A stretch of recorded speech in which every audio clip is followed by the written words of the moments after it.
Well, there you are again. Charlie Greer podcast. I do this every day. Today, so creative chaos. Yes, chaos out of creativity. Please like, share, subscribe. If you want to support the channel, the information is in the description for Zelle. Let's do this. So, creative chaos. See, you want to do your art and creative, and then there's the chaos. These people that don't really understand. I'll get to that. The chaos that see, people will claim all these things, and actually they will be in the arts. I'm this, I'm that, and they kind of are. They're below average though, but then they have this chaotic skill to manipulate and cause. Hollywood's full of them. Some of the some of the most successful are. It isn't creativity; it's chaos. That thing. Creative chaos, I should say, because that's a guise. See, it's a guise of like, look, I'm being creative. No, you're not, man. You're creating chaos. So I've been wanting to tell this story. Maybe I've told a little bit of it anyway. I can't name names. So this was like 98, 99, back in the day. Yeah. So I had an agent. I was in the Screen Actors Guild. I'd already worked a bit. I had a commercial that ran for 2 years. This, that, and the other thing. I'd studied. Anyway. So I get cast to do this show. I hate that I have to talk like this in generalities, but I do and it wasn't even a walk-on, meaning walk-on like a daily player, they call it. You'll make $12.50 a day. You might have a line, that's like the SAG low rate. That's the standard, whatever call it, a scale. At the time, it was $12.50. It takes a week to shoot an episode. So, and you get paid for fittings and stuff. So I forgot what it's called. So I'm in the union. I basically was an extra, like a featured extra though, like union feature. So I think it was like $275, $300 a day, plus you get $150 for your fitting a day, whatever. Usually it's a couple of days of fitting for you. And so it's pretty good money, back then in the 90s anyways, but you're not speaking because as soon as you start talking, Taft-Hartley kicks in, that law, and then they have to pay you. So, and I didn't really know. I usually wouldn't do, but I needed the money, and I wasn't. Again, man, when you're a non-union extra, you might get $40, $50 a day, 16-hour days. They feed you friggin' Twizzlers, treat you like shit. I wouldn't do that. It's a cattle call, I used to go hang out with the non-union people and just kind of. So get on this show, and so they got me. The scene's in a bar. So they don't really tell you. I didn't have any lines to memorize. I didn't read the episode. You know what I mean? You're just there. Okay, dude. You're kind of like you're Pinocchio. They're just telling you. So first I was throwing darts. And then when I realized they wanted this recurring character at the bar that sat in front of this chessboard and didn't speak, because if you speak, they'll have to pay you more. And again, this was like a prime time. They got the money to pay. Again, it's chaos. They want to nanny boo-boo somebody under the guise of, we don't want to spend the money. Come on, man. You're made out of money, So all you would do was like react. And they would, the gig was, or the joke was that, wow, man, you got the greatest advice. This, that, you never say a word. You just kind of face it. So they had me like, throwing darts. So they might start a scene of me like throwing a dart, and then they pan over to, I was featured, but then they had the guy doing the chessboard thing, and then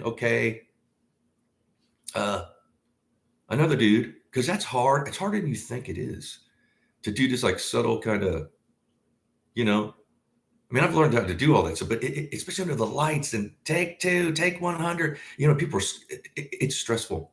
It is stressful.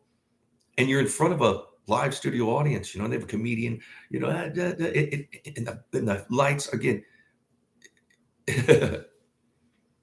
You can't even see most of the crowd because of the lights and directors and line producers and this, that, and the other, and the script girl and the continuity people. and they're all cackling like it's brutal. You want to get out of here. Like I should have done that. You're rethinking your life kind of thing, right? So, but if you would have got that, it was a reoccurring since you weren't doing what they call a walk on or whatever. It would probably be around 1,500, 2,000 a week. It isn't like if you were if you were speaking and you were just like, third, fourth fiddle, sixth fiddle, what it was, and had like a line or enough, you might make around 8,000, 10,000, maybe more. It was a primetime show, but they didn't want to spend the money. And I was like, yeah. So I got the chance to be at the chessboard, and Barney was doing well. So I don't know how many days. Again, it's 5 days to shoot one episode, like a half-hour episode. You rehearse in the morning, you go to lunch, you come back, and then you shoot in front of a live studio audience. That's how most shows when they did it in front of a live studio, that's how you do it. You warm up, you rehearse, and the actresses and actors got curls in their hair, not even dressed right, or stand-ins are there. So I don't know what day it was, but I'd been there maybe 2 or 3 days, and it was like, hey, dinner break. Because you cut for dinner, because these days are long. So I remember it wasn't lunch. It might have been, but I think it was dinner. Because I've been there since like 5 or 6 in the morning. So I got friendly with the 3 leads. The one lead that was like the major vehicle of the show, then second fiddle, then the third fiddle, right? And we'd been taking smoke breaks, and hey, Charlie, cool,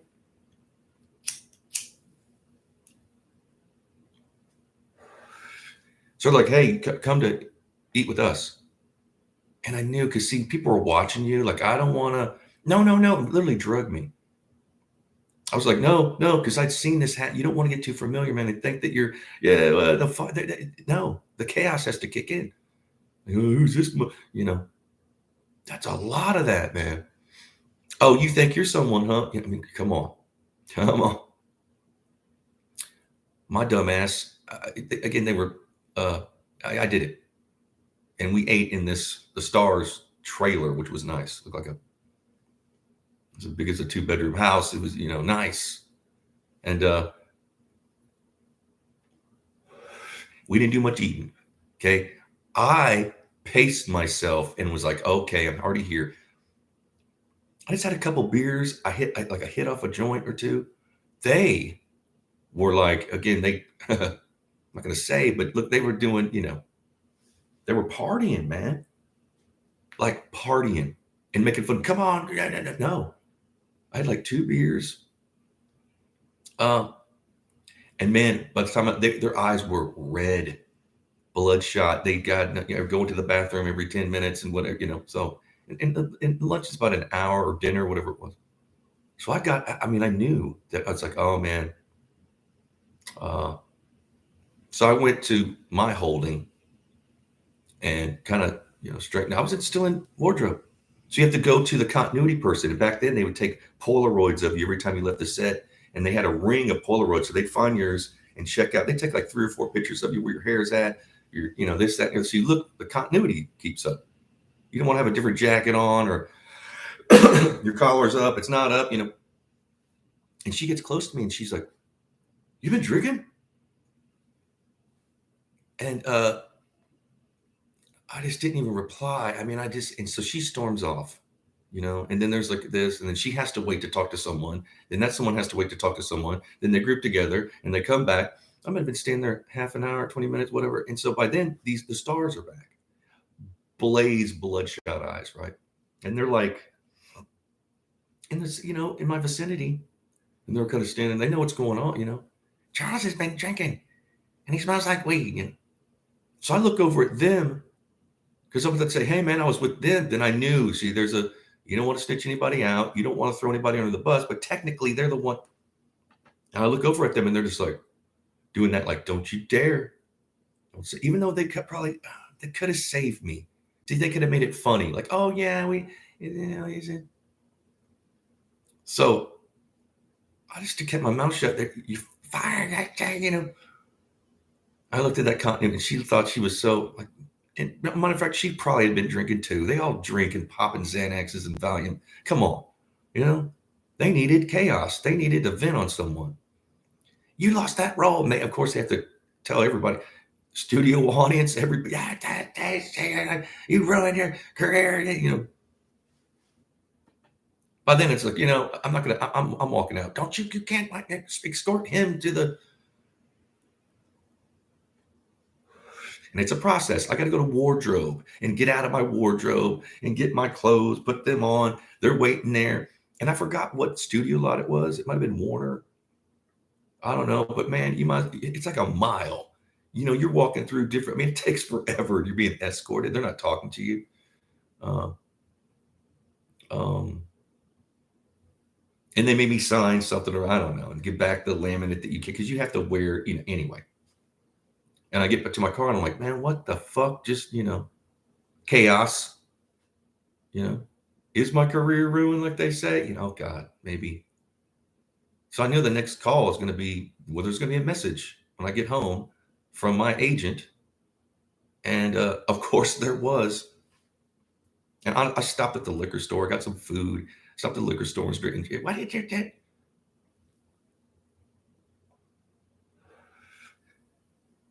And of course they dropped me. So within like a couple hour period, 3 or 4 hour, whatever, 6 hour, whatever the hell it was, I lost a good gig, lost my representation, my reputation, whatever, you know, like she wasn't gonna. So I put one on. And everybody's my roommate's like, what the? I go, bro, you know, I thought I was protected. See, I should have known better in the back of my head, but then I was with the vehicle of the show. They were, but then I realized, see, just because they do doesn't mean that I, you know, and again, I didn't even blister it up. I just had, again, I was trying to fit in, you know, but a different time, maybe, you know.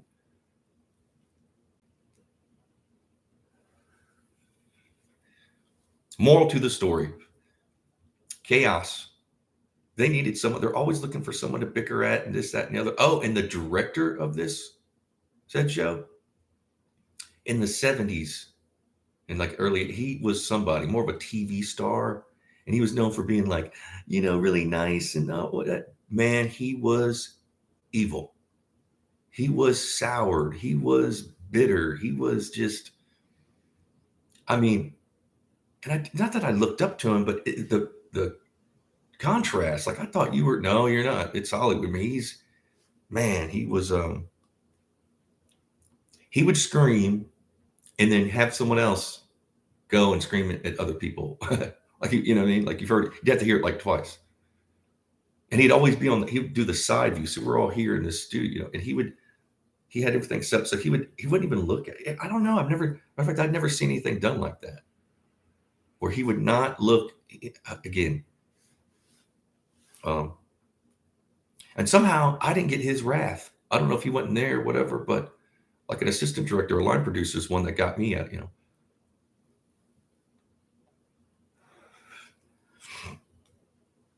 You see it over and over and over, you know. I don't think I've ever been on a set or something like that or in a studio or whatever without some kind of chaos kicking. Like, man, dude, you know, it's just like, you know, it's coming. Like, okay, when is it gonna? Okay, what time is it? I mean, it's gonna. Sorry, I got some lip jelly on my chapstick. It's cold here. You know, it's. But then sometimes the chaos can be kind of cool. You know, different kind of chaos, meaning like fun and friendly. You know. So I was working on something. I forgot what it was. Again, I forgot what studio lot it was in, but I was in wardrobe and I was dressed like something. I don't know what it was. So at the time, they used to have tours of the studio, and they'd have these like long golf cart, you know, like multiple stuck together, like 6 of them. Someone's driving, and then someone's sitting, you know, in the microphone, and all these tours with cameras, and they're, oh, there's the building where they shoot wherever, you know, and this is that, and Seinfeld was shot there, and whatever. And since I'm in the Screen Actors Guild, it was again another lunch break. I get to go to the commissary, which is awesome. Like this building, it's a where you eat, like, but you can't, you gotta, only union people can go there. Uh, and some on the corner, and they pull up and they're like, he's an actor. Like, they didn't know who I was. They just point like, he's an actor. So there's like all the, tick, tick, tick, tick, they're out there. There's probably pictures of me from, and people's like, when we went to Hollywood, there's that actor. So I'm standing there and I kind of giggling, and this guy, I could see he was wearing like a doctor, like a white, and he said something funny. I turned to it, and it's George Clooney. I think he was on, what show did he used to be on? ER or something like that. So I was like, George Clooney. Then people were reacting to him. He's like, whoa, are you going to the commissary? I go, yeah. He goes, you're eating lunch with me. All right. So by the time we get there, though, he's like the Pied Piper, like more people. And then he got there and he saw his bag. Come on, okay, go save that thing at the table, because there's these long tables, and then there's like this, like a smorgasbord. Basically, you go up and ask what you want. You got a tray, and so I got to eat with Joe. But again, he wasn't just him. He held court. Like, you don't say much to star like that. He was just funny and cool. We're eating, and he's like in a white doctor's jacket with like green scrubs underneath. I guess it was ER or something. Cool. So that was chaotic, but it was good chaos. Like, hey, I got to technically meet George before the Pied Piper stuff started happening. Never saw him again. Never, because afterwards I was all leaving, like I'm going to be his friend or something. No, that's not going to, sometimes they were cool. After they called it the martini shot. So if you work like for a week or something, a couple of weeks or whatever it is, and then they martini shot, the last shot of the, hey, whatever. And as you're leaving, like some of these, I don't even know who they were, assistant director, line producer, whatever, like, hey guys, you can hang out here for about an hour or two. And they go like, here's some beer. They give us beers and like pizzas or whatever, cheeseburger, whatever it was. And like, just go, have some fun, just sit there now. Because these lots, they have like city, like, it looks like a little town square or something with the town hall. There's steps to sit on, and we're not the only ones. There's groups of people, and it's I was doing more drinking. I was like, dude, I'll eat this pizza. I'll take one home. They were like, yeah, you guys take it, because there was stacks. Take as much as you want home, whatever. So I'm hanging out, and again, people think they're, oh, I'm an actor, like all this bullshit. So you kind of group up with people that are, but that was a fun night. It was the town square that they shot, like they've shot everything in this town. It's like Back to the Future, where the clock is in that building, all that, but they change it up so it looks a little different. But it's the same little. It looks like a town. It's big. So yeah, I hung out, and that was kind of chaotic, but not as I've literally, like, I can't say what, but I was where stuff would, like, fights, not physical fights, but like arguments would break out. And then I'm in the scene with this actor, one of them came up and was like, give me a cigarette. And literally like this stole my pack of cigarettes. Okay.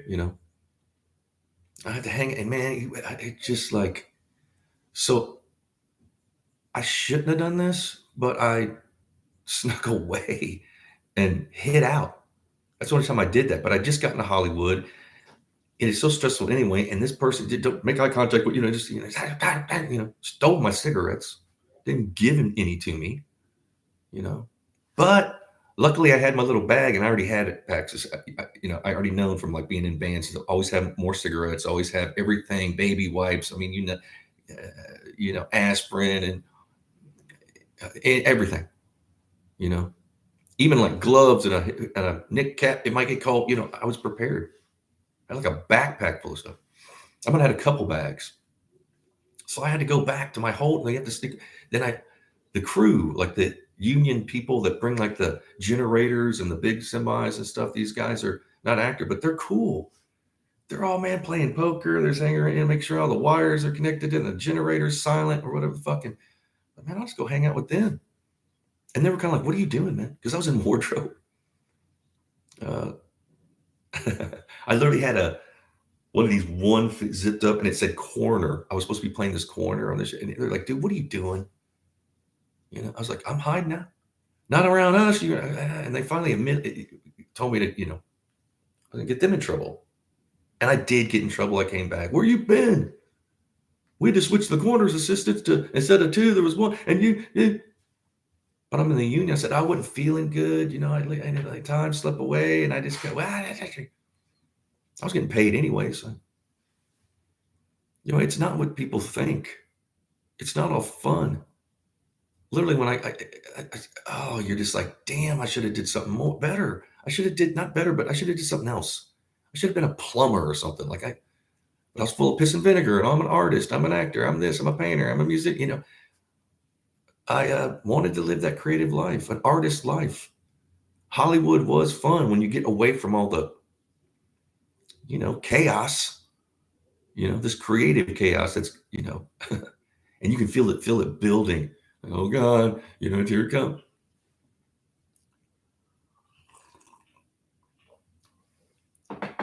But it is a small world, and you do there was times where I didn't have a representation for 3 or 4 months. In Hollywood, that's a lifetime. 3 or 4 months, people come and go, and this, that. So you can always like, hey, didn't I see you on? Well, yep, and get another agent. Or if times are bad, you can pay. I forgot what they call them, but it's like anywhere. Sometimes you want a good one, like $40 a month, 70, 100, and they're in casting, but they'll give you, like for me, I was in the union. They'll give me like featured unit. You pay them to get the breakdown or whatever. Back then, and now they don't. I don't know if they do it. I don't know. So I've had friends like even non-union for like, hey, pay them and they'll get you. And I forgot what that was called. So there was like months where I would do that, and then just because you're paying them don't mean you're going to get anything, right? And it was called something.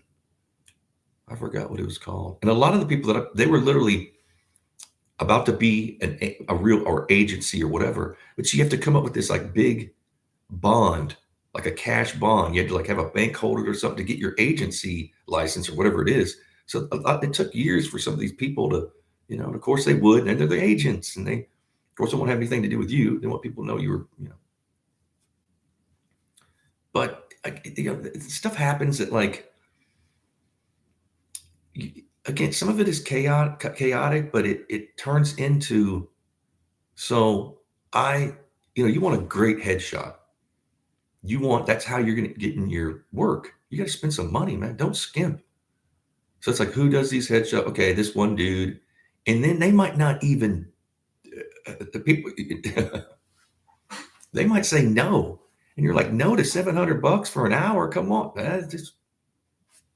So I found, I did. People were saying no. But so I went to this, I got this, he lived in the Valley, like Burbank or somewhere. And he had a studio at his like house.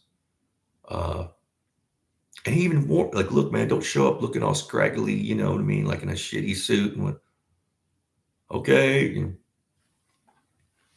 So I get there, pay him, I think it was around $700 for like an hour shoot. And they'll say, hey, you can have like 2 or 3 wardrobe changes. Bam, done. Get out of here. But he was good. And again, he had really good cameras and wide angle lenses. You gotta see, and you can use his, hey, it was done by so and so, that's important. So of course I show up, and I had my clothes around because I'm running around in traffic. So I was gonna change. He's like, what are you doing? Like, well, I got my suit on because then you wore like a suit. Anyway, you're not gonna take pictures like this. Like, no, dumbass, I'm gonna change. Put it on. There's a room. Don't you know this? Come on, shit. So, and of course, the traffic and the sun and the sweat. So I come out, and it's probably 80 degrees, and what is this you're wearing? You're like, he wasn't good enough. He was like, no, I don't want. Just so happens that Tim Conway, the comedic actor, showed up because he, I guess, doing headshots after me. And he saw what was going on. He had handlers. He had like a manager and an agent, whatever, like 2 people. And she was like, whoa, whoa, whoa, whoa, whoa, man. What are you talking to this guy? Come on, man. Look at, hey, wear one of my, bring him one over some, because he had like a multiple clothes. And he did. He let me wear like this blazer. Thank you, Tim Conway. Like, saved the day. And the guy didn't want to, oh, Tim, Mr. Conway, you're here. Of course he is, you know. And I was like, and he was like, you don't have to do this, Mr. Conway. He's like, no, man, I want to help the guy out. Uh, and he was doing headshots, and then he was doing Dorf. He used to do Dorf, like this small dude that like he'd like be on his knees with like look like he had shoes on. So he was doing like a multiple. So it was chaotic, but then it turned into a blessing because my angel at the time, Tim Conway, who I'd never met, showed up and was like, "Hey man, quit browbeating this dude. You know he's coming out. You know how hard it is to live out here in LA. He's drug that's it." And literally the guy was like, yeah, yeah. And when Tim Conway, he looked at me like, man, I'll never work with you again. He might even have said that. Like, enjoy this because you're never going to. And he did a good headshots for me. But everything was like that.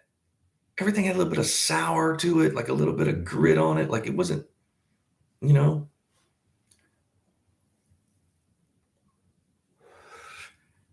And I thank Tim Conway.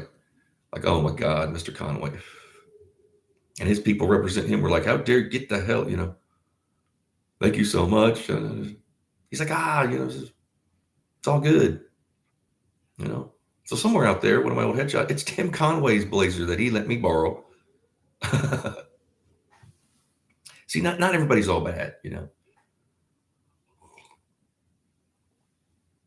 Tim Conway, who I was a fan of, he was on the Carol Burnett show. I grew up with Tim Conway, a saint in my eyes. He didn't have to do that. Matter of fact, he could have jumped in on it and like made fun. No, he probably seen that going on. So he was just like, dude, come on, man. That's what he did. That doesn't happen. Let you borrow a blazer, and I'm surprised I fit into it because he's like a smaller dude. Chaos. Like you plan stuff out in your mind. Okay, I'm gonna get there. It's gonna go great, whatever. And man, it goes a couple circles up, down, around. Huh? You know, by the time you leave, like, what the fuck just happened? You know, welcome to Hollywood. You mean shit. Creative chaos. They're creating this, not like creative, like, oh, I'm an art. No, like I didn't get it. I saw it everywhere. From down to up, like just why are you guys creating? It's so cool, man. Come on. People are digging ditches. There's people starving in the world. Here we are in a studio lot in a wardrobe line or something. And like, why can't you guys just chill out? Be cool. Don't create this chaos. No. No. It's gonna be, you know. And sometimes it wouldn't even involve me. I just stand there like, oh my God. Like, you know, some like movie star walk by and there are people before they even walk by. Okay, Mr. So-and-so's coming by or Miss So-and-so, whoever, put your head down. Do not look them directly in the eye. That happens. I'm thinking, what the fuck? Put your head down.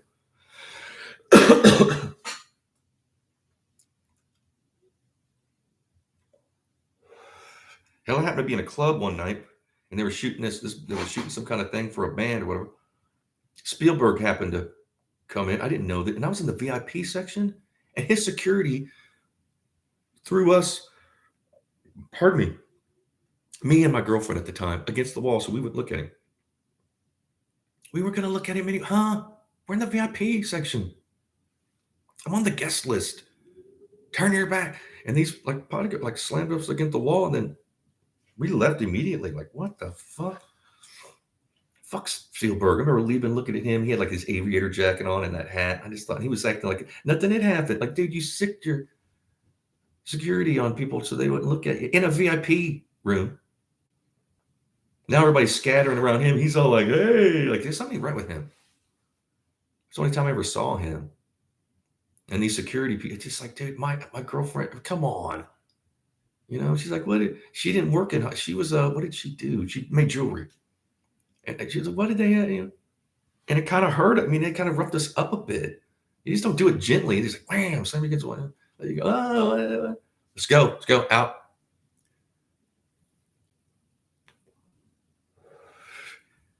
You might make a mistake and lock eyes with Steven Spielberg. Oh, God forbid that. You're in trouble. You know, just chaos for no reason. I could see that if you're like, but again, I'm on the guest list. I think it was at the Palladium or something, like a big club on Hollywood Boulevard. Um, I'm in the VIP section. I'm drinking for free. I mean, huh? No. Mm-mm. Can't look for at Mr. Spielberg. Just like brutal. And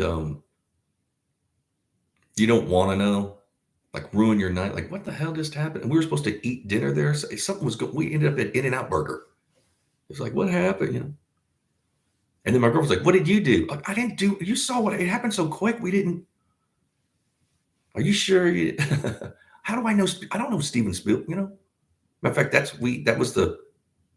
that started our breakup. Was the and we didn't take that long, but and later on we stayed friends, and it's what it is.